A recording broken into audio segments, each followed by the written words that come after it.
MDS ದಮ್ ಆಲು, ನಾಲ್ ತಡ್ಕ ಮತ್ತು mushroom ಮಸಾಲೆ. MDS ನಿಂದ ಊಟ ಪ್ರತಿ ಸಲ ಸ್ವಾದಿಷ್ಟಕರ. MDH ಯಾವಾಗಲೂ ನಿಮಗೆ ಹೊಸ ರುಚಿ ನೀಡಲು ಪ್ರತಿಬದ್ಧವಾಗಿದೆ. ಕರ್ನಾಟಕ ಪ್ರೈಮ್ ಟೈಮ್ಗೆ ಮತ್ತೊಮ್ಮೆ ಸ್ವಾಗತ. ನಾನು ಶ್ರೀಪಾದ್ ಪಾಟೀಲ್. ಸುದ್ದಿಗಳನ್ನು ನೋಡ್ತಾ ಹೋಗೋಣ. ರಾಜ್ಯ ಸರ್ಕಾರ ವರ್ಸಸ್ ರಾಜ್ಯಪಾಲರ ನಡುವಿನ ಕದನ ತಾರಕಕ್ಕೇರಿದೆ. ಸಿದ್ದರಾಮಯ್ಯ ಸರ್ಕಾರ ತಯಾರಿಸಿ ಕೊಟ್ಟಿದ್ದ ಭಾಷಣವನ್ನ ಗವರ್ನರ್ ಓದಲೇ ಇಲ್ಲ.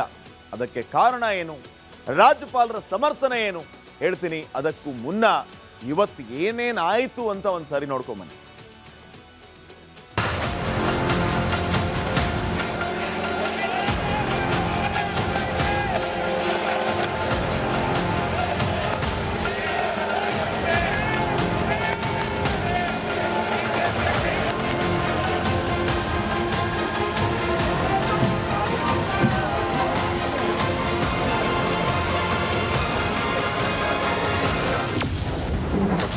ತಾರಕಕ್ಕೇರಿದ ರಾಜ್ಯಪಾಲ ವರ್ಸಸ್ ಸರ್ಕಾರದ ವಾರ್. ಒಂದು ನಿಮಿಷವೂ ಭಾಷಣ ಮಾಡದೆ ಹೊರಟ ಗವರ್ನರ್. ಜೈ ಹಿಂದ್, ಜೈ ಕರ್ನಾಟಕ.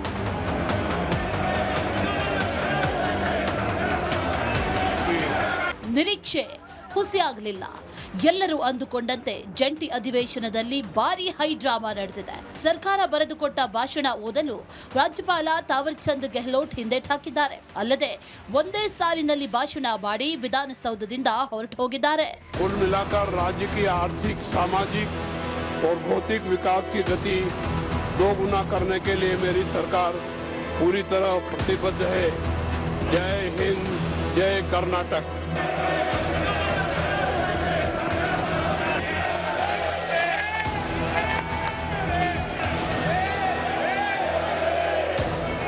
ಸರ್ಕಾರದ ಮನವೊಲಿಕೆ ಬಳಿಕ ಸದನಕ್ಕೆ ಬಂದ ರಾಜ್ಯಪಾಲ ತಾವರ್ ಚಂದ್ ಗೆಹ್ಲೋಟ್ ಸರ್ಕಾರ ಕೊಟ್ಟ ಭಾಷಣ ಮಾಡದೆ ಕಾಂಗ್ರೆಸ್ಗೆ ಶಾಕ್ ಕೊಟ್ಟಿದ್ದಾರೆ.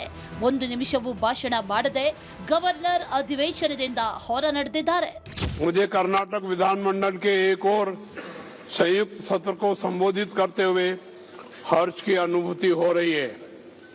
कुल मिलाकर राज्य की आर्थिक, सामाजिक और भौतिक विकास की गति दोगुना करने के लिए मेरी सरकार पूरी तरह प्रतिबद्ध है.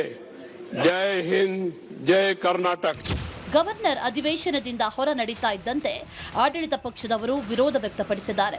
ಸದನದ ಒಳಗೆ ರಾಜ್ಯಪಾಲರಿಗೆ ಭಾಷಣ ಓದಲೇಬೇಕೆಂದು ಬಿಕೆ ಹರಿಪ್ರಸಾದ್ ಜೋರು ಧ್ವನಿಯಲ್ಲಿ ಒತ್ತಾಯಿಸಿದ್ರು. ತಡೆದ್ರು. ರಾಜ್ಯಪಾಲರನ್ನ ತಡೆದಿದ್ದಕ್ಕೆ ಹರಿಪ್ರಸಾದ್ ಅವರನ್ನ ಮಾರ್ಷಲ್ಸ್ ತಳ್ಳಿದ್ರು.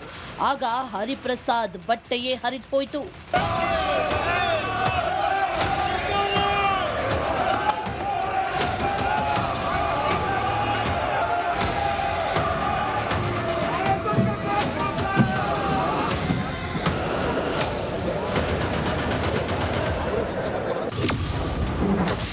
ರಾಜ್ಯಪಾಲರು ತಮ್ಮ ಕರ್ತವ್ಯವನ್ನೇ ಮರೆತಿದ್ದಾರೆ.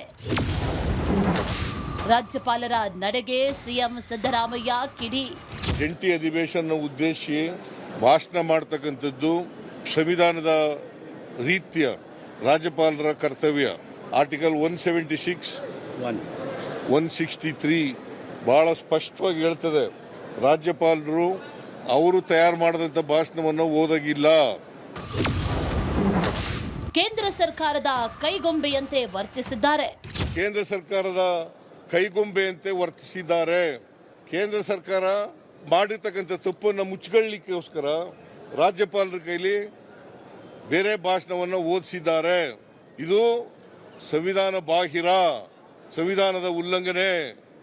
ರಾಜ್ಯಪಾಲರು ಸದನಕ್ಕೆ ಬರೋದು ಖಚಿತವಾಗಿದ್ರು ಅವರು ಸರ್ಕಾರದ ಪರ ಸಿದ್ಧಪಡಿಸಿದ ಭಾಷಣವನ್ನ ಪೂರ್ಣ ಪ್ರಮಾಣದಲ್ಲಿ ಓದ್ತಾರಾ ಅನ್ನೋದೇ ದೊಡ್ಡ ಪ್ರಶ್ನೆಯಾಗಿತ್ತು. ಸರ್ಕಾರ ಸಿದ್ಧಪಡಿಸಿರುವ ಭಾಷಣದ 11 ಪ್ರಮುಖ ಪ್ಯಾರಾಗಳನ್ನ ರಾಜ್ಯಪಾಲರು ಓದ್ತಾರಾ ಅಥವಾ ಇಲ್ವಾ ಅನ್ನೋ ಪ್ರಶ್ನೆ ಇತ್ತು. ಆದರೆ ರಾಜ್ಯಪಾಲರು ಅಚ್ಚರಿಯ ನಿರ್ಧಾರ ತೆಗೆದುಕೊಂಡು ಸರ್ಕಾರಕ್ಕೆ ಚಮಕ್ ಕೊಟ್ಟಿದ್ದಾರೆ. News desk, republic Kannada. ನೀವೇನೇ ಲಾಗ ಹೊಡೆದ್ರು ಚೆಂಡು ನಮ್ಮ ಅಂಗಳದಲ್ಲಿ ಅನ್ನೋ ರೀತಿಯ ಸಂದೇಶವನ್ನ ರಾಜ್ಯಪಾಲರು ಇವತ್ತು ಸರ್ಕಾರದ ವಿರುದ್ಧ ಕೊಟ್ಟಂಗಿತ್ತು. ವಿಶೇಷ ಅಧಿವೇಶನವನ್ನ ಕರೆದಿರೋದು ಸಿದ್ದರಾಮಯ್ಯ ಸರ್ಕಾರ. ಮನ್ರೇಗಾ ಕಾಯ್ದೆಯನ್ನ ರದ್ದು ಮಾಡಿದ್ದಕ್ಕೆ ಖಂಡನ ನಿರ್ಣಯವನ್ನ ವ್ಯಕ್ತಪಡಿಸೋದಕ್ಕೆ ಈ ವಿಶೇಷ ಅಧಿವೇಶನವನ್ನ ಕರೆದಿರೋದು. ವಿಬಿಜಿ ರಾಮ್ಜಿ ಕಾಯ್ದೆ ತಂದಿದ್ದಕ್ಕೆ ವಿಶೇಷ ಅಧಿವೇಶನ.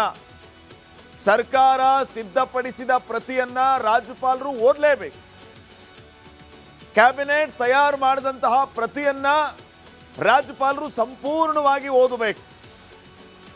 ಸಂವಿಧಾನದ ಆರ್ಟಿಕಲ್ 176 ಹಾಗೇನೆ ಆರ್ಟಿಕಲ್ 163 ಅಡಿ ರಾಜ್ಯಪಾಲರು ಭಾಷಣ ಮಾಡಲೇಬೇಕು ಅಂತಿದೆ. ರಾಜ್ಯ ಸರ್ಕಾರ ಬರೆದುಕೊಟ್ಟಂತಹ ಭಾಷಣವನ್ನ ರಾಜ್ಯಪಾಲರು ಓದಬೇಕು. ಇಲ್ಲಿ ಅವರ ವೈಯಕ್ತಿಕ ಅಭಿಪ್ರಾಯಗಳಿಗೆ ಜಾಗ ಇಲ್ಲ, ಅವಕಾಶ ಇಲ್ಲ ಅಂತ ಈ ಆರ್ಟಿಕಲ್ ಬಹಳ ಸ್ಪಷ್ಟವಾಗಿ ಹೇಳುತ್ತೆ. ಸಿದ್ದರಾಮಯ್ಯ ಅವರು ಅದನ್ನ ಹೇಳ್ತಾ ಇದ್ರು. ಸಾಮಾನ್ಯವಾಗಿ ರಾಜ್ಯ ಸರ್ಕಾರ ತಮ್ಮ ಅಭಿವೃದ್ಧಿ ಕಾರ್ಯಗಳು ಹಾಗೇನೆ ಸರ್ಕಾರದ ಯೋಜನೆಗಳ ಬಗ್ಗೆ ಹೆಚ್ಚಾಗಿ ಉಲ್ಲೇಖ ಮಾಡಿರ್ತಾರೆ ರಾಜ್ಯಪಾಲರು ಓದುವಂತ ಆ ಭಾಷಣದಲ್ಲಿ. ರಾಜ್ಯಪಾಲರಿಂದ ಹೇಳಿಸ್ತಾರೆ, ನಮ್ಮ ಸರ್ಕಾರ ಈ ರೀತಿ ಕೆಲಸ ಮಾಡ್ತಾ ಇದೆ, ನಮ್ಮ ಕೆಲಸ ಈ ರೀತಿಯಾಗಿದೆ, ನಾವು ಇಷ್ಟ ಅಭಿವೃದ್ಧಿ ಮಾಡಿದ್ದೀವಿ ಅಂತ. ಆದರೆ ರಾಜ್ಯಪಾಲರು ಕಡೆಗೆ 3 ಲೈನ್ ಓದಿ 30 ಸೆಕೆಂಡಲ್ಲಿ ಭಾಷಣವನ್ನ ಮುಗಿಸ್ಬಿಟ್ರು. ಯಾಕೆ ಹಿಂಗೆ ಮಾಡಿದ್ರು? ಇದಕ್ಕೂ ಕೂಡ ಕಾರಣ ಇದೆ. ರಾಜ್ಯಪಾಲರು ಭಾಷಣ ಓದದೇ ಇರೋದಕ್ಕೆ ಕಾರಣಗಳಿದೆ. ಮುಖ್ಯವಾಗಿ ವಿಬಿಜಿ ರಾಮ್ಜಿ ಕಾಯ್ದೆಯನ್ನ ವಿರೋಧಿಸಿ ಭಾಷಣ ಸಿದ್ಧವಾಗಿತ್ತು. ಕೇಂದ್ರ ಸರ್ಕಾರದ ವಿರುದ್ಧದ ಕೆಲವು ಅಂಶಗಳನ್ನು ಅಲ್ಲಿ ಉಲ್ಲೇಖ ಮಾಡಲಾಗಿತ್ತು. ವಿಬಿಜಿ ರಾಮ್ಜಿ ಕಾಯ್ದೆಗೆ ರಾಷ್ಟ್ರಪತಿಗಳ ಅಂಕಿತ ಈಗಾಗಲೇ ಬಿದ್ದಾಗಿದೆ. ರಾಷ್ಟ್ರಪತಿಗಳು ಅಂಕಿತ ಹಾಕಿದ ಕಾನೂನಿನ ವಿರುದ್ಧ ಮಾತಾಡೋದಕ್ಕೆ ಹೇಗೆ ಸಾಧ್ಯ ಅನ್ನುವಂಥದ್ದು ರಾಜ್ಯಪಾಲರ ನಿಲುವು ಮತ್ತು ಅಭಿಪ್ರಾಯ. ಹಿಂಗಾಗಿಯೇ ಸಾಧ್ಯವೇ ಇಲ್ಲ ಅನ್ನೋದು ರಾಜ್ಯಪಾಲ ಗೆಹ್ಲೋಟ್ ಅವರ ವಾದವಾಗಿದೆ. ಈಗಾಗಲೇ ವಿಬಿಜಿ ರಾಮ್ಜಿಗೆ ರಾಷ್ಟ್ರಪತಿಗಳ ಅಂಕಿತ ಬಿದ್ದಾಗಿದೆ. ಅದರ ವಿರೋಧವಾಗಿ ನಾನು ಹೇಗೆ ಮಾತಾಡಲಿ? ನನ್ನದು ಸಾಂವಿಧಾನಿಕ ಹುದ್ದೆ, ನಮಗೆಲ್ಲ ಸುಪ್ರೀಂ ರಾಷ್ಟ್ರಪತಿಗಳು, ಅವರ ಅಂಕಿತ ಬಿದ್ದಾಗಿದೆ. ಈಗ ಅದರ ವಿರುದ್ಧ ಮಾತಾಡೋದಂದ್ರೆ ಹೇಗೆ? ನೀವು ರಾಜಕಾರಣಿಗಳು ರಾಜಕಾರಣ ಮಾಡಿ ನಿಮ್ಮ ಅಭಿಪ್ರಾಯವನ್ನು ಹಂಚಿಕೊಳ್ಳಿ, ಆದರೆ ರಾಜ್ಯಪಾಲರಿಂದ ಈ ವಿಚಾರಗಳನ್ನು ಹೇಳಿಸಬೇಕು ಅನ್ನುವಂತಹ ನಿಮ್ಮ ಉದ್ದೇಶ ಯಾವುದೇ ಕಾರಣಕ್ಕೂ ಸಾಕಾರಗೊಳ್ಳಲ್ಲ ಅನ್ನೋ ರೀತಿ ಇತ್ತು ಇವತ್ತು ರಾಜ್ಯಪಾಲರು ಮಾಡಿದಂತಹ ಭಾಷಣ. 3 ಲೈನ್ ಓದಿ ಹೋದ್ರು. ಅದರಲ್ಲೂ ಸರ್ಕಾರದ ಪರವಾಗಿ ಅವರು ಮಾತಾಡಿದರು. ಆರ್ಥಿಕವಾಗಿ, ಶೈಕ್ಷಣಿಕವಾಗಿ, ಸಾಮಾಜಿಕವಾಗಿ ನಮ್ಮ ರಾಜ್ಯದ ಅಭಿವೃದ್ಧಿ ಇಮ್ಮಡಿ ಆಗುತ್ತೆ ಅನ್ನೋದನ್ನ ಹೇಳೋದಕ್ಕೆ ನನಗೆ ಬಹಳ ಹರ್ಷ ಆಗುತ್ತೆ ಅನ್ನೋಂಥ ಮಾತನ್ನ ರಾಜ್ಯಪಾಲರು ಹೇಳಿದರು. ಇದನ್ನ ಯಾವುದೇ ಕಾರಣಕ್ಕೂ ನಾಗ್ಪುರ್ ಅವರು ಕಳಿಸಿರಲ್ಲ, ಕೇಂದ್ರ ಸರ್ಕಾರದವರು ಕಳಿಸಿಲ್ಲ. ರಾಜ್ಯಪಾಲರು ಸರ್ಕಾರವನ್ನು ಹೊಗಳಿದ್ದಾರೆ. 2 ಲೈನಲ್ಲಿ ಹೇಳಿ ಮುಗಿಸಿ ಜೈ ಹಿಂದ್ ಅಂತ ಹೇಳಿ ಮನೆಗೆ ಹೋದ್ರು ರಾಜಭವನಕ್ಕೆ. ಸೊ ಈ ಎಲ್ಲ ವಿಚಾರಗಳೇ ಇಷ್ಟೆಲ್ಲ ಆದಮೇಲೆ ಕಾಂಗ್ರೆಸ್ ವರ್ಸಸ್ ಬಿಜೆಪಿ ಅನ್ನುವಂಥ ಪರಿಸ್ಥಿತಿ ಮತ್ತಷ್ಟು ಜಾಸ್ತಿ ಆಗೋದಕ್ಕೆ ನಿರ್ಮಾಣ ಆಗಿದೆ. ನೋಡೋಣ ಮುಂದೆ ಇದು ಯಾವ ಹಂತವನ್ನು ತಲುಪುತ್ತೆ ಅಂತ ಹೇಳಿ. ಇನ್ನು ನೆಕ್ಸ್ಟ್ ಕೇಂದ್ರ ಸರ್ಕಾರದ ನಡೆಯ ಬಗ್ಗೆ ಚರ್ಚೆ ಮಾಡೋದಕ್ಕೆ ಶುರುವಾದ ಅಧಿವೇಶನ ರಾಜ್ಯಪಾಲರ ಕಾರಣಕ್ಕೆ ದೊಡ್ಡ ಕೋಲಾಹಲಕ್ಕೆ ಕಾರಣ ಆಗಿದೆ. ಆಡಳಿತ ಮತ್ತಷ್ಟು ವಿಪಕ್ಷಗಳು ಪರಸ್ಪರ ಟೀಕೆ ಮಾಡೋದರಲ್ಲಿ ಬ್ಯುಸಿಯಾಗಿದೆ.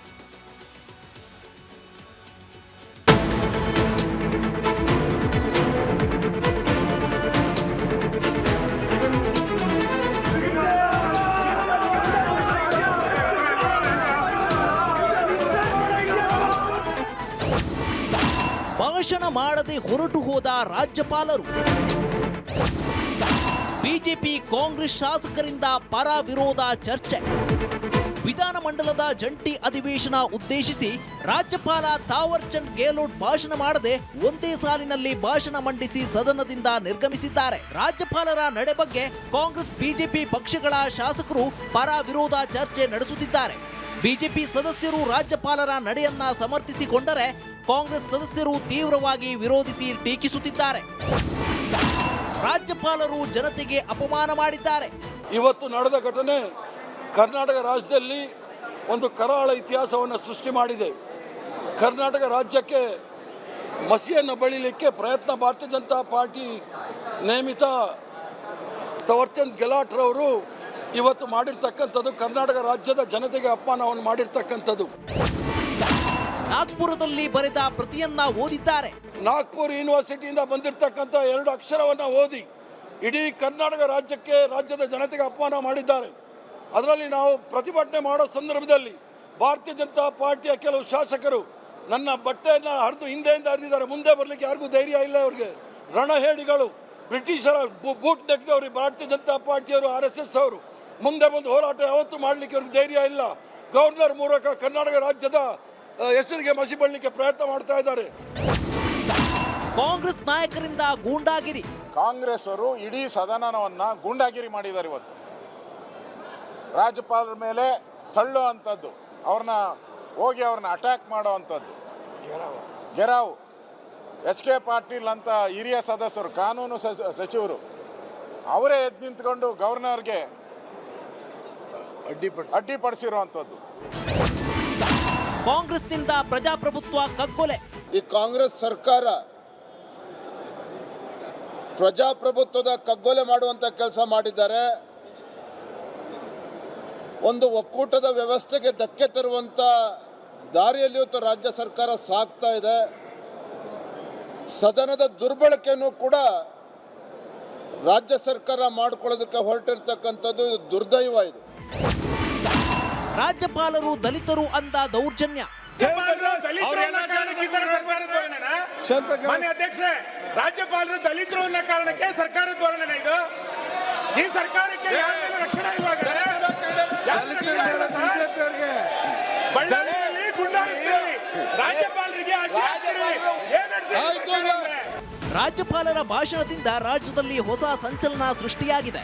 ಈ ಕದನ ಎಲ್ಲಿಗೆ ಹೋಗಿ ನಿಲ್ಲುತ್ತೋ ಅಂತ ಕಾದು ನೋಡಬೇಕಿದೆ. Bureau report, republic Kannada. ಅಧಿವೇಶನದಲ್ಲಿ ರಾಜ್ಯಪಾಲರು ಭಾಷಣ ಮಾಡಿದ ನಂತರ ಹಲವು ರೀತಿಯ ಅಭಿಪ್ರಾಯಗಳನ್ನು ವ್ಯಕ್ತಪಡಿಸ್ತಾ ಇದ್ದಾರೆ. ಈ ಭಾಷಣ ಬಡಿದಾಟ ಎಕ್ಸ್ಟ್ರೀಮ್ ಲೆವೆಲ್ಗೆ ಹೋಗಿದೆ. ಸ್ವತಃ CM ಸಿದ್ದರಾಮಯ್ಯ ಅವರು ರಾಜ್ಯದ ಜನರಿಗೆ ಅಪಮಾನ ಮಾಡಿದ್ದಾರೆ ಅನ್ನುವಂಥ ಮಾತನ್ನ ಹೇಳಿದರು. ರಾಜ್ಯಪಾಲರ 30 ಸೆಕೆಂಡ್ ಭಾಷಣಕ್ಕೆ ಸರ್ಕಾರ ಸಿಡಿದೆದ್ದಿದೆ. ರಾಜ್ಯಪಾಲರ ವಿರುದ್ಧ ಸರ್ಕಾರದ ಹೋರಾಟ ಕಷ್ಟ. ನಿನ್ನೆ ಎಲ್ಲ ರೀತಿಯ ವಿಚಾರಗಳ ಬಗ್ಗೆ ಅದೇ ಕಾಂಗ್ರೆಸ್ ನಾಯಕರು ಚರ್ಚೆ ಮಾಡ್ತಾ ಇದ್ರು. ಏನೇನು ಆಯ್ಕೆಗಳಿದೆ ಇನ್ ಕೇಸ್ ರಾಜ್ಯಪಾಲರು ಜಾಯಿಂಟ್ ಸೆಷನ್ ಅನ್ನ ಉದ್ದೇಶಿಸಿ ಮಾತಾಡಲಿಲ್ಲ ಅಂತಂದ್ರೆ ನಾವು ಕಾನೂನು ಹೋರಾಟವನ್ನ ಮಾಡ್ತೀವಿ ಅನ್ನುವಂಥ ಮಾತನ್ನ ಹೇಳಿದ್ರು. AG ಶಶಿಕಿರಣ್ ಶೆಟ್ಟಿ ಅವ್ರನ್ನ ಈಗಾಗಲೇ ಡೆಲ್ಲಿಗೂ ಕಳಿಸ್ಕೊಟ್ಟಿದ್ರು. ಆದರೆ ರಾಜ್ಯಪಾಲರಂತೂ ಜಾಯಿಂಟ್ ಸೆಷನ್ನ ಉದ್ದೇಶಿಸಿ ಮಾತಾಡಿದ್ರು. ಈಗ ಮಾತಾಡಲಿಲ್ಲ ಅಂತ ನೀವು ಹೆಂಗೆ ಕಾನೂನು ಹೋರಾಟ ಮಾಡ್ತೀರಿ? ಕಾನೂನು ಹೋರಾಟಕ್ಕೆ ಸರ್ಕಾರಕ್ಕೆ ಯಾವುದೇ ರೀತಿಯ ಆಯ್ಕೆಗಳು ಇಲ್ಲ. ರಾಜ್ಯಪಾಲರ ವಿರುದ್ಧ ಕಾನೂನು ಹೋರಾಟ ಕಷ್ಟವಾಗುತ್ತೆ. ಅಧಿವೇಶನಕ್ಕೆ ಬಾರದಿದ್ದರೆ ಮಾತ್ರ ಹೋರಾಟಕ್ಕೆ ಅವಕಾಶ ಇರ್ತಿತ್ತು. ರಾಜ್ಯ ಸರ್ಕಾರ ಬರೆದುಕೊಟ್ಟ ಭಾಷಣವನ್ನ ಓದಲಿಲ್ಲ ಅಂದ್ರೆ, ಜಾಯಿಂಟ್ ಸೆಷನ್ಗೆ ಬರಲಿಲ್ಲ ಅಂದ್ರೆ ಅವಾಗ ಕಾನೂನು ಹೋರಾಟ ಮಾಡಬಹುದಿತ್ತು. ಈಗ ಜಂಟಿ ಅಧಿವೇಶನಕ್ಕೆ ರಾಜ್ಯಪಾಲರು ಬಂದರು, ಭಾಷಣವನ್ನೂ ಮಾಡಿದ್ರು. ಏನಂತ ಈಗ ಕಾನೂನು ಹೋರಾಟ ಮಾಡುತ್ತೆ ಸರ್ಕಾರ? ಅಧಿವೇಶನದಲ್ಲಿ ಭಾಗಿಯಾಗಿದ್ದಾರೆ ರಾಜ್ಯಪಾಲರು ಯಾವ ರೀತಿ ಈಗ ಕಾಂಗ್ರೆಸ್ನವರಿಗೆ ಚೌಕ್ ಕೊಟ್ಟರು ಅಂತಂದ್ರೆ, ಅಧಿವೇಶನಕ್ಕೂ ಬಂದರು, ಅಧಿವೇಶನದಲ್ಲಿ ಭಾಷಣವನ್ನು ಮಾಡಿದರು. ಈಗ ಕಾಂಗ್ರೆಸ್ನವರಿಗೆ ರಾಜ್ಯಪಾಲರ ವಿರುದ್ಧ ಕಾನೂನು ಹೋರಾಟ ಮಾಡೋದಕ್ಕೆ ದಾರಿನೇ ಇಲ್ಲದಂತಾಗಿದೆ. ಅನ್ಕೊಂಡಿದ್ರೋ ಏನು ಈ ವಿಚಾರದಲ್ಲಿ ರಾಜ್ಯಪಾಲರನ್ನ ನಾವು ಲಾಕ್ ಮಾಡಿಕೊಂಡು ಕೇಂದ್ರ BJPಗೆ ಒಂದು ರೀತಿ ಮುಜುಗರ ತರುವಂಥ ಪರಿಸ್ಥಿತಿಯನ್ನು ನಿರ್ಮಾಣ ಮಾಡೋಣ ಅಂತ ಹೇಳಿ. ಆದರೆ ಅದಕ್ಕೆ ಆಸ್ಪದವನ್ನೇ ಮಾಡಿಕೊಡ್ಲಿಲ್ಲ ರಾಜ್ಯಪಾಲ ತಾವರ್ಚಂದ್ ಗೆಹ್ಲೋಟ್ ಅವರು. ಬಂದುಬಿಟ್ರು ಸೆಷನ್ಗೆ, ಮಾತಾಡಿಯೂ ಬಿಟ್ರು. ಸೊ ಅಧಿವೇಶನದಲ್ಲಿ ಸಾಂಕೇತಿಕವಾಗಿ ಗವರ್ನರ್ ಭಾಷಣವನ್ನ ಮಾಡಿದ್ದಾರೆ. ಹೀಗಾಗಿ ಸುಪ್ರೀಂ ಕೋರ್ಟ್ ಕದ ತಟ್ಟೋದಕ್ಕೆ ಅವಕಾಶ ಇಲ್ಲ ರಾಜ್ಯ ಸರ್ಕಾರಕ್ಕೆ. ಗವರ್ನರ್ ವಿರುದ್ಧ ರಾಷ್ಟ್ರಪತಿಗಳಿಗೆ ಪತ್ರ ಬರೀಬಹುದು, ಸಂಪೂರ್ಣವಾಗಿ ನಮ್ಮ ಭಾಷಣವನ್ನ ರಾಜ್ಯಪಾಲರು ಓದಲಿಲ್ಲ ಅಂತ ಹೇಳಿ. ಅದರ ಜೊತೆಗೆ ಕಾಂಗ್ರೆಸ್ ನಾಯಕರು ಸ್ವತಃ CM ಸಿದ್ದರಾಮಯ್ಯ ಅವರು ತಮ್ಮ ಪಕ್ಷದ ಕಾರ್ಯಕರ್ತರಿಗೆ ಕರೆ ಕೊಡಬಹುದು, ರಾಜ್ಯಪಾಲರ ನಡೆಯ ವಿರುದ್ಧ ಎಲ್ಲ ಕಡೆನೂ ಪ್ರತಿಭಟನೆ ಮಾಡಿ ಅಂತ ಹೇಳಿ. ಸೊ ರಾಜ್ಯದಾದ್ಯಂತ ಬೃಹತ್ ಹೋರಾಟವನ್ನು ಕೂಡ ಇವರು ಮಾಡಬಹುದು. ರಾಜ್ಯಪಾಲರು ಕೊಟ್ಟ ಶಾಕ್ ಅನ್ನ ಕಂಡು ಸಿದ್ದರಾಮಯ್ಯ ಟೀಮ್ ಈಗ ಕಂಗಾಲಾಗಿದೆ. ಹೆಂಗೆ ಕೌಂಟರ್ ಕೊಡೋದು ಅಂತ ಯೋಚನೆ ಮಾಡ್ತಾ ಇದೆ. ಕಾನೂನಿನ ರೀತಿಯ ಏನು ಮಾಡೋಕ್ಕಾಗಲ್ಲ, ಇನ್ನು ಬೇರೆ ದಾರಿ ಏನು? ಆ ರೀತಿಯ ಒಂದು ಮೆಸೇಜ್ ಅನ್ನ ಪಾಸ್ ಮಾಡಬೇಕಲ್ಲ. ರಾಜ್ಯಪಾಲರು ನಮ್ಮ ಸರ್ಕಾರದ ವಿರುದ್ಧ ನಡ್ಕೊಂಡ್ರು ಅಂತ ಹೇಳಿ ಸೊ ಸ್ಟ್ರೈಕ್ ಮಾಡಿಸ್ಬೋದು, ಪ್ರತಿಭಟನೆ ಮಾಡಿಸ್ಬೋದು, ರಾಜ್ಯಪಾಲರ ವಿರುದ್ಧ ಧಿಕ್ಕಾರಗಳನ್ನು ಕೂಗಿಸಬಹುದು, ಅವರ ಪಾರ್ಟಿಯಿಂದ ಜಿಲ್ಲೆಗಳಲ್ಲಿ ಪ್ರತಿಭಟನೆಗಳನ್ನು ಮಾಡಿಸಬಹುದು. ಇದನ್ನು ಬಿಟ್ಟರೆ ಕಾನೂನು ಹೋರಾಟಕ್ಕೆ ಬಹುತೇಕ ಅವಕಾಶಗಳು ಇಲ್ಲ. ಹೀಗಾಗಿ ಸಿದ್ದರಾಮಯ್ಯ ಆ್ಯಂಡ್ ಟೀಮ್ ಈಗ ಕಂಗಾಲಾಗಿದೆ ರಾಜ್ಯಪಾಲರ ಈ ನಡೆಗೆ. ಇನ್ನು ನೆಕ್ಸ್ಟ್, ರಾಜ್ಯಪಾಲರು ಸಿದ್ದರಾಮಯ್ಯ ಸರ್ಕಾರಕ್ಕೆ ಶಾಕ್ ಕೊಟ್ಟಿದ್ದಾರೆ. ಆದ್ದರಿಂದ ಕಾನೂನು ಸಮರ ಸಾರೋದಕ್ಕೆ ಸರ್ಕಾರ ಮುಂದಾಗಿದೆ. ರಾಜ್ಯಪಾಲರು ಮಾಡಿದ ಒಂದೇ ಒಂದು ಎಡವಟ್ಟು ಸರ್ಕಾರಕ್ಕೆ ದೊಡ್ಡ ಅಸ್ತ್ರ ಆಗಲಿದೆ. जय हिंद, जय कर्नाटक।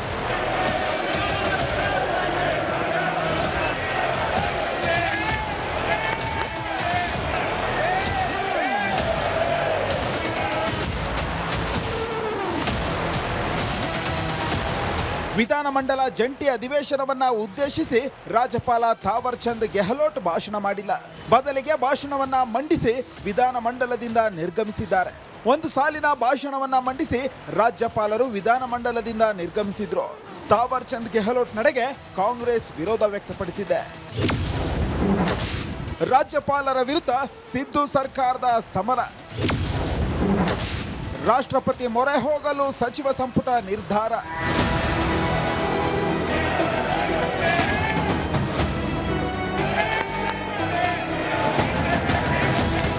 ರಾಜ್ಯಪಾಲರ ವಿರುದ್ಧ ಸಿದ್ದರಾಮಯ್ಯ ಸರ್ಕಾರ ಸಮರ ಸಾರಿದೆ.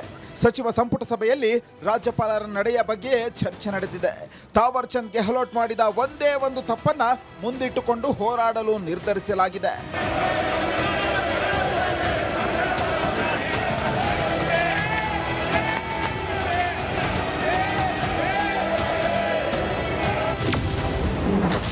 ಟಾರ್ಗೆಟ್ ಗೆಹ್ಲೋಟ್. ಅಧಿವೇಶನದಲ್ಲಿ ರಾಜ್ಯಪಾಲರ ಭಾಷಣದ ಬಗ್ಗೆ ಕ್ಯಾಬಿನೆಟ್ನಲ್ಲಿ ಚರ್ಚೆ ನಡೆದಿದೆ.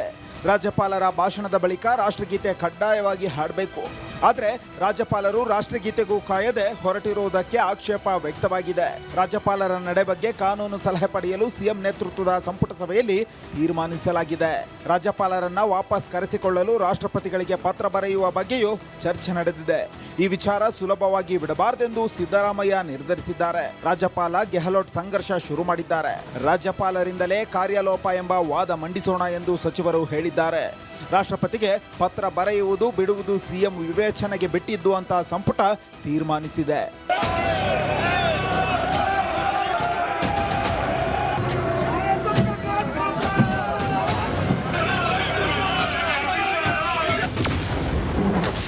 ಪ್ರದೀಪ್ ಈಶ್ವರ್ಗೆ ಹಗ್ಗ ಕಟ್ಟಬೇಕು ಎಂದ ಸ್ಪೀಕರ್. ಒಂದು ಸೆಕೆಂಡ್ ಪ್ರದೀಪ್ ಈಶ್ವರ್ ಎಂತ ಸಮಸ್ಯೆ ಹೇಳಿ ಮಾರ. ಅಲ್ಲ ಅಧ್ಯಕ್ಷರೇ, ರಾಷ್ಟ್ರಗೀತೆ ಬಗ್ಗೆ ಸಭಾಧ್ಯಕ್ಷರೇ ಅವ್ರ ಕೈಗೆ ಕಬ್ಬಿಣ ಕೊಡಿ, ಸಭಾಧ್ಯಕ್ಷರೇ ನಿಯಂತ್ರಣ ಮಾಡಿ ಅಂತ ವಿನಂತಿಸ್ತೇನೆ. ಸಭಾಧ್ಯಕ್ಷ ಅವರ ಕೈ ಕಬ್ಬಿಣ, ನಿನ್ಗೆ ಒಂದು ಹಗ್ಗ ಕೊಡ್ಬೇಕು ಕೊಡಿ ಸಭಾಧ್ಯಕ್ಷರೇ. ಬಿಜೆಪಿಯ ರೌಡಿಗಳು ರೋಡ್ ರೋಮಿಯೋಗಳು. ನಮ್ಮ ಹರಿಪ್ರಸಾದ್ ರವರ ಬಟ್ಟೆ ಹರಿದಿದ್ದಾರೆ. ಬಿಜೆಪಿಯ ರೌಡಿಗಳು, ಬಿಜೆಪಿಯ ರೋಡ್ ರೋಮಿಯೋಗಳು ನಮ್ಮ ಹರಿಪ್ರಸಾದ್ ಸಾಹೇಬ್ರ ಬಟ್ಟೆಯನ್ನ ಹಿಂದೆಯಿಂದ ಹರಿದಿದ್ದಾರೆ. ಯಾಕೆಂದ್ರೆ ಫ್ರಂಟ್ ಇಂದ ಫೇಸ್ ಮಾಡೋ ದಮ್ಮು, ತಾಕತ್ತು, ಧೈರ್ಯ ಬಿಜೆಪಿಯವ್ರಿಗಿಲ್ಲ. ಗವರ್ನರ್ ಅವರು ಇವತ್ತು ಸಂವಿಧಾನಕ್ಕೆ ಅವಮಾನ ಮಾಡಿದ್ದಾರೆ. Shem Shem governor, Shem Shem governor, Shem Shem governor. ಸಂವಿಧಾನಕ್ಕೆ ನೀವು ಅವಮಾನ ಮಾಡಿದ್ದೀರಾ. ನೋವಿನಿಂದ ಹೇಳ್ತಿದ್ದೀನಿ, ಗವರ್ನರ್ ಮೇಲೆ ನನಗೆ ಅಪಾರವಾದ ಗೌರವ ಇದೆ. Still as a pain, governor ಹಟಾವ್ ಕರ್ನಾಟಕ ಬಚಾವ್, ಗವರ್ನರ್ ಹಟಾವ್ ಕರ್ನಾಟಕ ಬಚಾವ್, ಗವರ್ನರ್ ಹಟಾವ್ ಕರ್ನಾಟಕ ಬಚಾವ್. ಜೈ ಕರ್ನಾಟಕ ಮಾತೆ. ರಾಜ್ಯಪಾಲರ ನಡೆಗೆ ಕಾಂಗ್ರೆಸ್ ಕೆರಳಿದೆ. ಅವರ ಹೋರಾಟ ಹೇಗಿರುತ್ತೆ, ಅದಕ್ಕೆ ಫಲ ಸಿಗುತ್ತಾ ಅಂತ ಕಾದು ನೋಡಬೇಕಿದೆ. Bureau report, republic Kannada. Welcome back. ರಾಜ್ಯ ಸರ್ಕಾರ ಈಗ ವಿ.ಬಿ. ರಾಮ್ಜಿ ವಿರುದ್ಧವೇ ಈ ರೀತಿ ಸಮರವನ್ನ ಸಾರಿದೆ. ಹಾಗಿದ್ರೆ ಏನಿದು ವಿ.ಬಿ. ರಾಮ್ಜಿ ಮತ್ತು ಮನ್ರೇಗಾ ಎರಡರ ನಡುವೆ ಹೋಲಿಕೆಯನ್ನ ಮಾಡಿದಾಗ ಈಗ ಕಾಂಗ್ರೆಸ್ ಹೇಳ್ತಾ ಇರೋದೇನು, ಕೇಂದ್ರ ಸರ್ಕಾರ ಹೇಳ್ತಾ ಇರೋದೇನು, ಯಾವ್ಯಾವ ಯೋಜನೆಯಿಂದ ಏನೇನು ಸವಲತ್ತುಗಳಿದೆ ಅನ್ನೋದನ್ನ ನೋಡ್ತಾ ಹೋಗೋಣ. ರಾಮ್ಜಿ ಗ್ರಾಮೀಣ ಭಾಗದ ಜನರಿಗೆ ಕೆಲಸವನ್ನ ಒದಗಿಸುವುದು ವಿ.ಬಿ. ರಾಮ್ಜಿಯ ಮುಖ್ಯವಾದಂಥ ಉದ್ದೇಶ. 1/3 ಉದ್ಯೋಗ ಮಹಿಳೆಯರಿಗೆ ಮೀಸಲು, ಅಂದರೆ 33% ಉದ್ಯೋಗ ಮಹಿಳೆಯರಿಗೆ ಮೀಸಲಾಗಿರುತ್ತೆ. 125 ದಿನಕ್ಕೆ ಉದ್ಯೋಗ ಖಾತ್ರಿ ನೀಡುವಂತಹ ಯೋಜನೆ ಈ ವಿ.ಬಿ. ರಾಮ್ಜಿ ಯೋಜನೆ. 125 ದಿನ ನಿಮಗೆ ಗ್ಯಾರಂಟಿ ಉದ್ಯೋಗವನ್ನು ಕೊಡ್ತಾರೆ. ಇನ್ನು ಪಾವತಿ ವಿಳಂಬ ಆದರೆ ರಾಜ್ಯವೇ ಹಣ ಭರಿಸಬೇಕು. ನೀವು ಅವ್ರ ಕಡೆಯಿಂದ ಕೆಲಸ ತಗೋತೀರಿ, ಆದರೆ ಪ್ರತಿಯಾಗಿ ದುಡ್ಡು ಕೊಡೋದು ಲೇಟ್ ಆದರೆ ರಾಜ್ಯ ಸರ್ಕಾರವೇ ಕೊಡಬೇಕಾಗತ್ತೆ. ನಿರುದ್ಯೋಗ ಭತ್ಯೆ, ವೇತನ ಇದೆಲ್ಲದಕ್ಕೂ ಈ ನಿಯಮ ಅಪ್ಲೈ ಆಗುತ್ತೆ. ರಾಜ್ಯ ಸರ್ಕಾರವೇ ಪರಿಹಾರವನ್ನ ಪಾವತಿಸಬೇಕಾಗುತ್ತೆ. ಹೇಗೆ? 60-40 ಅನುಪಾತದಲ್ಲಿ ಕೇಂದ್ರ ರಾಜ್ಯಗಳ ಪಾಲು ಇಲ್ಲಿ ಇರುತ್ತೆ. 100 ರೂಪಾಯಿ ಸಂಬಳ ಕೊಡ್ತೀರಿ ಅಂತಂದ್ರೆ 60 ರೂಪಾಯಿ ಕೇಂದ್ರ ಕೊಡುತ್ತೆ, 40 ರೂಪಾಯಿ ರಾಜ್ಯ ಸರ್ಕಾರ ಕೊಡಬೇಕು. ಈ ರೀತಿ. ಸೊ ಕೇಂದ್ರಾಡಳಿತ ಪ್ರದೇಶಗಳಿಗೆ ಹೇಗೆ ಅಂತಂದ್ರೆ ಕೇಂದ್ರವೇ ಸಂಪೂರ್ಣವಾಗಿ ದುಡ್ಡನ್ನು ಕೊಡುತ್ತೆ. 100% ಫಂಡಿಂಗ್ ಕೇಂದ್ರದಿಂದಲೇ ಈ ಕೇಂದ್ರಾಡಳಿತ ಪ್ರದೇಶಗಳಿಗೆ. ಒಬ್ಬರ ಜಾಬ್ ಕಾರ್ಡ್ ಬೇರೆಯವರ ಪಾಲಾಗದಂತೆ ಎಚ್ಚರಿಕೆ ವಹಿಸುವಂಥ ಕೆಲಸ ಈ VBG ರಾಮ್ಜಿಯಲ್ಲಿ ಆಗುತ್ತೆ. ಯಾರದ್ದೋ ಕಾರ್ಡು, ಯಾರದ್ದೋ ಕೆಲಸ, ಇನ್ಯಾರಿಗೋ ಸಂಬಳ ಅನ್ನೋ ರೀತಿಯ ಪರಿಸ್ಥಿತಿ ಮನ್ರೇಗಾದಲ್ಲಿ ಇತ್ತು, ಅದನ್ನು ನಾವು ನಿಲ್ಲಿಸಿದ್ದೀವಿ ಅನ್ನುವಂಥ ಮಾತನ್ನು ಈಗ ಕೇಂದ್ರ ಹೇಳ್ತಾ ಇದೆ. ಇದಿಷ್ಟು VBG ರಾಮ್ಜಿಯ ಸವಲತ್ತು. ಇನ್ನು ಮೊದಲಿದ್ದ ಮನರೇಗಾ, ಈ ಮನರೇಗಾ ಸವಲತ್ತುಗಳೇನು? ಗ್ರಾಮೀಣ ಕೌಶಲ್ಯರಹಿತ ವಯಸ್ಕರಿಗೆ ಉದ್ಯೋಗವನ್ನ ನೀಡೋದು. 1/3 ಉದ್ಯೋಗ ಮಹಿಳೆಯರಿಗೆ ಮೀಸಲು, ಅಲ್ಲಿಯೂ ಕೂಡ ಅಷ್ಟೇ ಇದೆ. ಇನ್ನು ಪ್ರತಿ ಗ್ರಾಮೀಣ ಕುಟುಂಬಕ್ಕೆ 100 ದಿನಗಳ ಉದ್ಯೋಗದ ಖಾತ್ರಿಯನ್ನ ಮನ್ರೇಗಾ ಕೊಡ್ತಾ ಇತ್ತು. ಆದರೆ VBG ರಾಮ್ಜಿಯಲ್ಲಿ 25 ದಿನ ಜಾಸ್ತಿ ಮಾಡಿದ್ದಾರೆ. ಮನ್ರೇಗಾದಲ್ಲಿ 100 ದಿನ ಇತ್ತು, VBG ರಾಮ್ಜಿಯಲ್ಲಿ 125 ದಿನ ಆಯಿತು. ಪ್ರತಿ ಗ್ರಾಮೀಣ ಕುಟುಂಬ ಮನರೇಗಾ ಅಡಿ ನೋಂದಣಿಯನ್ನ ಮಾಡ್ಕೋಬೇಕು. ಮನ್ರೇಗಾ ಯೋಜನೆಯಡಿ ಜಾಬ್ ಕಾರ್ಡ್ ಕಡ್ಡಾಯವಾಗಿರಬೇಕು. 18 ವರ್ಷ ಮೇಲ್ಪಟ್ಟ ಗ್ರಾಮೀಣ ಜನರು ಉದ್ಯೋಗಕ್ಕೆ ಅರ್ಹರಾಗಿರ್ತಾರೆ. ಅರ್ಜಿ ಸಲ್ಲಿಸಿದ 15 ದಿನಗಳಲ್ಲಿ ಅವರಿಗೆ ಉದ್ಯೋಗವನ್ನ ನೀಡಲೇಬೇಕು. ಉದ್ಯೋಗ ನೀಡೋದು ತಪ್ಪಿದಲ್ಲಿ ಅವರಿಗೆ ಪರಿಹಾರವನ್ನು ನೀಡಬೇಕು. ಇದು ಮನರೇಗಾದ ರೂಲ್ಸ್ಗಳು. 15 ದಿನದಲ್ಲಿ, ಅರ್ಜಿ ಸಲ್ಲಿಸಿದ 15 ದಿನದಲ್ಲಿ ನೀವು ಅವ್ರಿಗೆ ಕೆಲಸ ಕೊಡಬೇಕು. ಕೆಲಸ ಕೊಡಲಿಲ್ಲ ಅಂತಂದ್ರೆ ಅವರಿಗೆ ಪರಿಹಾರವನ್ನು ನೀಡಬೇಕು ಅಂತ ಮನ್ರೇಗಾ ಸವಲತ್ತುಗಳು ಹೇಳ್ತಾ ಇತ್ತು. ಸೊ ಒಂದು ವ್ಯತ್ಯಾಸವನ್ನು ನಾವು ಗಮನಿಸಿದ್ವಿ. 100 ದಿನ ಮನ್ರೇಗಾ, 125 ದಿನ VBG ರಾಮ್ಜಿ. ಸೊ ಈ ರೀತಿ ಮನರೇಗಾ ಮತ್ತು VBG ರಾಮ್ಜಿಯ ಸವಲತ್ತುಗಳು ಇತ್ತು. ಸರ್ಕಾರಿ ನೇಮಕಾತಿಯನ್ನ ಬಯಸುವಂತರಿಗೆ ಸಿದ್ದರಾಮಯ್ಯ ಸರ್ಕಾರ ಸಿಹಿ ಸುದ್ದಿಯನ್ನ ನೀಡಿದೆ. ಕರ್ನಾಟಕ ಸಿವಿಲ್ ಸೇವಾ ಹುದ್ದೆಗಳಿಗೆ ವಯೋಮಿತಿ ಸಡಿಲಿಕೆ ಮಾಡಲಾಗಿದೆ. ಎಲ್ಲ ವರ್ಗದ ಅಭ್ಯರ್ಥಿಗಳಿಗೆ 5 ವರ್ಷ ವಯೋಮಿತಿ ಸಡಿಲಿಕೆ ಮಾಡಲಾಗಿದೆ. ಉದ್ಯೋಗಾಕಾಂಕ್ಷಿಗಳಿಗೆ ಗುಡ್ ನ್ಯೂಸ್ ಇದು. ಕರ್ನಾಟಕ ಸಿವಿಲ್ ಸೇವಾ ಹುದ್ದೆಗಳಿಗೆ ವಯೋಮಿತಿ ಸಡಿಲಿಕೆಯ ನಿರ್ಧಾರವನ್ನ ಸಂಪುಟ ಕೈಗೊಂಡಿದೆ. ಎಲ್ಲ ಅಭ್ಯರ್ಥಿಗಳಿಗೆ 5 ವರ್ಷ ವಯೋಮಿತಿಯನ್ನ ಸಡಿಲ ಮಾಡುವಂತೆ ನಿರ್ಧಾರವನ್ನ ಇಂದಿನ ರಾಜ್ಯ ಸಂಪುಟ ಸಭೆಯಲ್ಲಿ ಕೈಗೊಳ್ಳಲಾಗಿದೆ.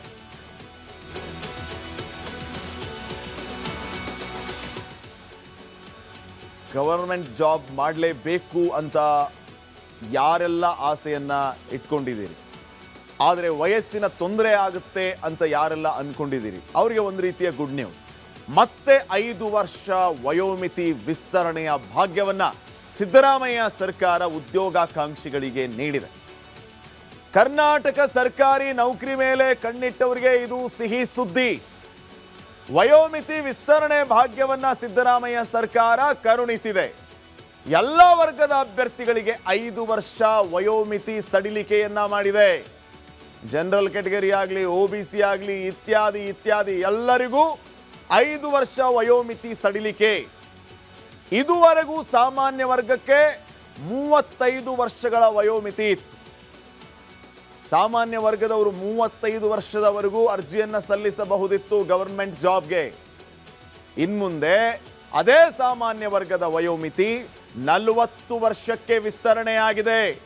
40 ವರ್ಷದವರೆಗೂ ನೀವು ಅರ್ಜಿಯನ್ನು ಸಲ್ಲಿಸಬಹುದು. ಪರಿಶಿಷ್ಟ ಪಂಗಡ, ಪರಿಶಿಷ್ಟ ಜಾತಿಯವರಿಗೂ ಕೂಡ ಸಿಹಿ ಸುದ್ದಿಯನ್ನ ಸಿದ್ದರಾಮಯ್ಯ ಸರ್ಕಾರ ನೀಡಿದೆ. SC/ST ಅಭ್ಯರ್ಥಿಗಳಿಗೆ 38 ವರ್ಷ ಇದ್ದ ವಯೋಮಿತಿ ಸಡಿಲಿಕೆ +5 ಆಗಿದೆ. ಅಲ್ಲಿಗೆ SC/ST ಅಭ್ಯರ್ಥಿಗಳಿಗೆ ವಯೋಮಿತಿ ಈಗ 43 ವರ್ಷಕ್ಕೆ ವಿಸ್ತರಣೆಯನ್ನ ಮಾಡಿದ್ದಾರೆ. ಇದು ಡಿಸೆಂಬರ್ 31, 2027ರ ಅಧಿಸೂಚನೆಯವರೆಗೆ ಅನ್ವಯ ಆಗಲಿಕ್ಕಿದೆ. ಇದರ ಲಾಭವನ್ನ ಪಡೆದುಕೋಬೇಕು ಉದ್ಯೋಗಾಕಾಂಕ್ಷಿಗಳು. 38 ವರ್ಷದವರೆಗೂ ಇದ್ದಿತ್ತು SC/ST ಅಭ್ಯರ್ಥಿಗಳಿಗೆ 43 ಆಯಿತು. ಇನ್ನು ಜನರಲ್ ಕೆಟಗರಿ ಅವರಿಗೆ 40 ವರ್ಷಕ್ಕೆ ವಿಸ್ತರಣೆ ಆಯಿತು, 35 ಇತ್ತು. ಹೀಗೆ ಒಟ್ಟು ಎಲ್ಲ ವರ್ಗದವರಿಗೂ 5 ವರ್ಷ ವಯೋಮಿತಿಯನ್ನ ಸಡಿಲಿಕೆ ಮಾಡಿ ಸರ್ಕಾರ ಸಿಹಿ ಸುದ್ದಿಯನ್ನ ಕೊಟ್ಟಿದೆ. ವಯೋಮಿತಿಯನ್ನ 5 ವರ್ಷಕ್ಕೆ ಹೆಚ್ಚಿಸಿ ಸರ್ಕಾರಿ ನೌಕರಿಯನ್ನ ಪಡಿಬೇಕು ಅಂತ ಆಸೆಗಳಿಂದ ನೋಡ್ತಾ ಇದ್ದವರಿಗೆ ಒಂದು ಸುವರ್ಣಾವಕಾಶವನ್ನ ಕೊಟ್ಟಿದೆ ಸಿದ್ದರಾಮಯ್ಯ ಸರ್ಕಾರ. ಇನ್ನು ನೆಕ್ಸ್ಟ್, ಚುನಾವಣಾ ಆಯೋಗವು ನಟ ದಳಪತಿ ವಿಜಯ್ ಪಕ್ಷ ತಮಿಳಿಗ ವೈಟ್ರಿ ಕಾಳಗಂ ವಿಜಿಲ್ ಚಿಹ್ನೆಯನ್ನು ನೀಡಿದೆ. ತಮಿಳುನಾಡಿನಲ್ಲಿ ಮುಂಬರುವ ವಿಧಾನಸಭೆ ಚುನಾವಣೆಗೆ ಚಿಹ್ನೆಯಾಗಿ ಇದನ್ನು ನೀಡಲಾಗಿದೆ. ಪ್ರಣಾಳಿಕೆಯನ್ನು ರೂಪಿಸುವುದಕ್ಕೆ ಟಿವಿಕೆ ಚೆನ್ನೈನಲ್ಲಿ ತನ್ನ ಮೊದಲ ಚುನಾವಣಾ ಪ್ರಚಾರ ಸಮಿತಿ ಸಭೆಯನ್ನು ಕರೆದಿದೆ. ಅದರ ಬೆನ್ನಲ್ಲೇ ಹೊಸ ಚಿಹ್ನೆಯನ್ನು ನೀಡಲಾಗಿದೆ.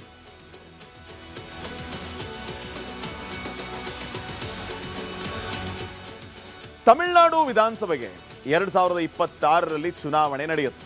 ಈಗಾಗಲೇ ಎಂಥ ತಯಾರಿಗಳು ತಮಿಳುನಾಡಲ್ಲಿ ಆಗ್ತಾ ಇದೆ ಅಂತಂದರೆ, ಒಂದು ಕಡೆ NDA ಈ ಸಾರಿ ತಮಿಳುನಾಡಿನಲ್ಲಿ ಕಮಲದ ಹೂವನ್ನು ಅರಳಿಸಲೇಬೇಕು ಅನ್ನೋ ರೀತಿಯ ಲೆಕ್ಕಾಚಾರದಲ್ಲಿ ಒಂದೊಂದೇ ರಣತಂತ್ರಗಳನ್ನು ರೂಪಿಸ್ತಾ ಇದೆ. ಈ ಕಡೆ ವಿಜಯ್ ತಮಿಳುನಾಡಿನ ರಾಜಕಾರಣ ಅಖಾಡಕ್ಕೆ ಎಂಟ್ರಿ ಕೊಟ್ಟಿರೋದು ಈಗ ಸದ್ಯ ಅಲ್ಲಿರುವ ಉಳಿದ ಪಕ್ಷಗಳಿಗೆ ಒಂದು ರೀತಿ ಆತಂಕಕ್ಕೆ ಕಾರಣ ಆಗಿದೆ. ಕೆಲವು ದಿನಗಳಲ್ಲಿ ತಮಿಳುನಾಡು ಚುನಾವಣೆ ಘೋಷಣೆ ಆಗಲಿಕ್ಕೆ ತಮಿಳುನಾಡಿನಲ್ಲಿ ಕಮಾಲ್ ಮಾಡೋದಕ್ಕೆ ದಳಪತಿ ವಿಜಯ್ ಸಿದ್ಧತೆಯನ್ನ ಮಾಡಿಕೊಂಡಿದ್ದಾರೆ. ನಟ ವಿಜಯ್ ಪಕ್ಷ TVKಗೆ ವಿಜಿಲ್ ಚಿಹ್ನೆ ಸಿಕ್ಕಿದೆ. ಈ ಹಿಂದೆ ಬಿಗಿಲ್ ಅನ್ನುವಂಥ ಸಿನಿಮಾ ಮಾಡಿದ್ದು ಇದೇ ವಿಜಯ್. ತಮಿಳುನಾಡಿನಲ್ಲಿ ವಿಜಿಲ್ ಅನ್ನ ಫೇಮಸ್ ಮಾಡಿತ್ತು ಚೆನ್ನೈ ಸೂಪರ್ ಕಿಂಗ್ಸ್. ವಿಜಿಲ್ ಪೋಡು ಅನ್ನೋದೇ ಚೆನ್ನೈ ಸೂಪರ್ ಕಿಂಗ್ಸ್ನ ಹಾಡು. ಇದೀಗ ವಿಜಯ್ಗೆ ವಿಜಿಲ್ ಪೋಡು ಅಂತ ಪ್ರಚಾರ ಮಾಡ್ತಾರಾ? ಅವರ ಪಾರ್ಟಿಗಾಗಿ ವಿಜಯ್ ನಟ ನಟಿಯರಿಗೆ ಮಣೆ ಹಾಕಿದ್ದಾರೆ ತಮಿಳುನಾಡು ಜನ. ರಾಜಕೀಯ ಪ್ರಚಾರಕ್ಕೆ ಸಿನಿಮಾ ಒಳ್ಳೆಯದು ಅಂತಾರೆ ತಮಿಳರು. DMK ಸಂಸ್ಥಾಪಕ CN ಅಣ್ಣಾದೊರೈ ಚಿತ್ರಕಥೆ ಬರೀತಾ ಇದ್ದವರು. Tamil cinema icon MG Ramachandran CM ಆದರು. MGR ಬೆನ್ನಲ್ಲೇ ಜಯಲಲಿತಾ ರಾಜಕೀಯಕ್ಕೆ ಎಂಟ್ರಿ ಕೊಟ್ಟರು, ಅವರು ಕೂಡ CM ಆದರು. MGR ಜೊತೆಗೆ ಹಲವು ಚಿತ್ರಗಳಲ್ಲಿ ಕಾಣಿಸಿಕೊಂಡಿದ್ದು ಜಯಲಲಿತಾ ಅವರು. ನಟನೆಯಿಂದಲೇ ತಮಿಳರ ಆರಾಧ್ಯ ದೈವ ಆಗಿದ್ದು ಜಯಲಲಿತಾ ಅವರು. ಇದೀಗ ತಮಿಳು ರಾಜಕೀಯಕ್ಕೆ ವಿಜಯ್ ಧುಮುಕಿದ್ದಾರೆ. ಇವರ ಸಾಲಲ್ಲಿ ಇವರು ಸೇರ್ತಾರಾ? ತಮಿಳುನಾಡು ಜನ ವಿಜಯ್ಗೆ ಜೈ ಅಂತಾರಾ? ವಿಜಿಲ್ ಹೊಡಿತಾರಾ? ಕಾದ್ ನೋಡ. ನೆಕ್ಸ್ಟ್, ಶಿಡ್ಲಘಟ್ಟದ ರಾಜೀವ್ ಗೌಡನ ಪ್ರಕರಣ ದೊಡ್ಡ ಮಟ್ಟದಲ್ಲಿ ಚರ್ಚೆ ಆಗ್ತಾ ಇದೆ. ಸಾಹೇಬರು FIR ರದ್ದು ಮಾಡುವಂತೆ ಕೋರ್ಟ್ಗೆ ಹೋಗಿದ್ರು. ಬೇಲ್ ಕೇಳಿ ಮತ್ತೊಂದು ಅರ್ಜಿಯನ್ನ ಕೋರ್ಟ್ಗೆ ಸಲ್ಲಿಸಿದ್ರು. ಆದರೆ ಎರಡೂ ಕಡೆ ಆಗಿದ್ದು ನಿರಾಸೆ.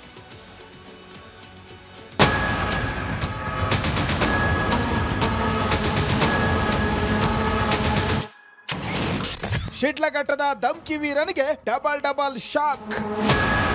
ಧಮ್ಕಿ ವೀರ ರಾಜೀವ್ ಗೌಡಗೆ ಒಂದೇ ಸಲಕ್ಕೆ ಎರಡೆರಡು ಶಾಕು ಎದುರಾಗಿದೆ. ರಾಜೀವ್ ಗೌಡಗೆ ಹೈಕೋರ್ಟ್ ಮೊದಲು ಬಿಗ್ ಶಾಕ್ ಕೊಟ್ಟಿದೆ. ಹೈಕೋರ್ಟಿನಲ್ಲಿ FIR ರದ್ದು ಕೋರಿ ಸಲ್ಲಿಸಿದ್ದ ಅರ್ಜಿಯನ್ನ ವಜಾ ಮಾಡಲಾಗಿದೆ. ನನ್ನ ವಿರುದ್ಧ ದಾಖಲಾಗಿದ್ದ FIR ರದ್ದು ಮಾಡಿ ಎಂದು ರಾಜೀವ್ ಗೌಡ ಕೇಳಿದ್ರು. ಆದ್ರೆ ಹೈಕೋರ್ಟ್ ಅರ್ಜಿ ವಜಾ ಮಾಡಿ ತನಿಖೆಗೆ ಗ್ರೀನ್ ಸಿಗ್ನಲ್ ಕೊಟ್ಟಿದೆ. ನ್ಯಾಯಮೂರ್ತಿ ನಾಗಪ್ರಸನ್ನ ಪೀಠದಿಂದ ತನಿಖೆಗೆ ಆದೇಶ ನೀಡಲಾಗಿದ್ದು ಧಮ್ಕಿ ವೀರನಿಗೆ ಮತ್ತಷ್ಟು ಸಂಕಷ್ಟ ಎದುರಾಗಿದೆ. ಶಿಡ್ಲಘಟ್ಟ ನಗರಸಭೆ ಪೌರಾಯುಕ್ತಗೆ ಬೆದರಿಕೆ ಪತ್ರ. ಶಿಡ್ಲಘಟ್ಟ ಪೌರಾಯುಕ್ತೆ ಅಮೃತಾಗೆ ಬೆದರಿಕೆ ಹಾಕಿದ್ದ ಕಾಂಗ್ರೆಸ್ ನಾಯಕ ರಾಜೀವ್ ಗೌಡ ಬಂಧನ ಇನ್ನೂ ಆಗಿಲ್ಲ. ಅಷ್ಟರಲ್ಲೇ ಮತ್ತೊಂದು ಬೆದರಿಕೆ ಹಾಕಲಾಗಿದೆ. ಅನಾಮಧೇಯ ವ್ಯಕ್ತಿಯೋರ್ವ ಆಸಿಡ್ ಎರಚುವುದಾಗಿ ಪತ್ರ ಬರೆದು ಎಚ್ಚರಿಕೆ ನೀಡಿದ್ದಾನೆ. ಅಮೃತಾ ಅವರು ಪೊಲೀಸರಿಗೆ ಮಾಹಿತಿ ನೀಡಿದ್ದಾರೆ. Very welcoming. I'm very happy about this pronouncement from the highest court of our state. I'm very happy, sir. Now, although, it was expected as what we had the trust in the legal system. We are happy about it, sir. Yes, sir. I mean, ಇದು ಹೀಗೆ ಆಗತ್ತೆ ಅಂತ ಒಂದು hope ಇತ್ತು ನಮಗೆ. We will not be let down by our judicial system. So, yeah, the ಖುಷಿ ಆಗಿದೆ, sir. ನಿರೀಕ್ಷಣಾ ಜಾಮೀನು ಅರ್ಜಿಯು ವಜಾ. ರಾಜೀವ್ ಗೌಡಗೆ ಚಿಂತಾಮಣಿ ಕೋರ್ಟ್ ಕೂಡ ಶಾಕ್ ಕೊಟ್ಟಿದೆ. ರಾಜೀವ್ ಗೌಡ ನಿರೀಕ್ಷಣಾ ಜಾಮೀನು ಅರ್ಜಿಯನ್ನ ಜನವರಿ 24ಕ್ಕೆ ಕಾಯ್ದಿರಿಸಿದೆ. Bureau report, republic Kannada.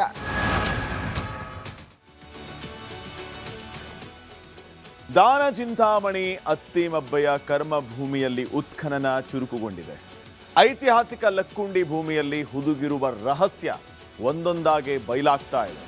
ಉತ್ಖನನದಲ್ಲಿ ಮಿಂಚುವ ಅವಶೇಷಗಳಲ್ಲಿ ಅಪರೂಪದ ನಾಗಶಿಲೆ ಪತ್ತೆಯಾದರೆ ಇನ್ನೊಂದೇ ಭೂಮಿ ಬೆಲೆ ಗಗನಕ್ಕೇರಿರುವುದು ಗ್ರಾಮಸ್ಥರ ಬದುಕಿನ ದಿಕ್ಕನ್ನೇ ಬದಲಿಸಿದೆ.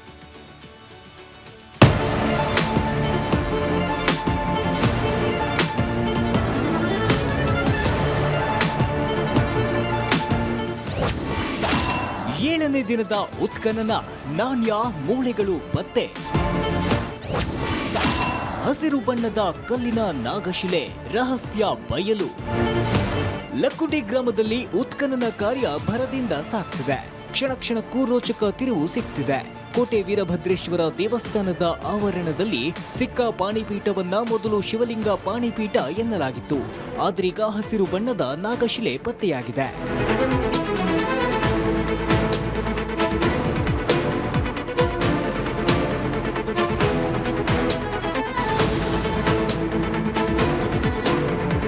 ಲಕ್ಕುಂಡಿಯಲ್ಲಿ ಈಗಾಗಲೇ ಅನೇಕ ಪ್ರಾಚೀನ ವಸ್ತುಗಳು ಪತ್ತೆಯಾಗಿದೆ. ಇದೀಗ ಉತ್ಖನನ ವೇಳೆ ಅಪರೂಪದ ನಾಗರಶಿಲೆ ಪತ್ತೆಯಾಗಿದ್ದು, ಹಸಿರು ಬಣ್ಣದಲ್ಲಿ ಮಿಂಚುವ ಅವಶೇಷದಲ್ಲಿ ಈ ನಾಗಶಿಲೆ ಕಂಡುಬಂದಿದೆ. ಇದು ಪುರಾತತ್ವ ತಜ್ಞರು ಹಾಗೂ ಸ್ಥಳೀಯರಲ್ಲಿ ಭಾರಿ ಕುತೂಹಲಕ್ಕೆ ಕಾರಣವಾಗಿದೆ.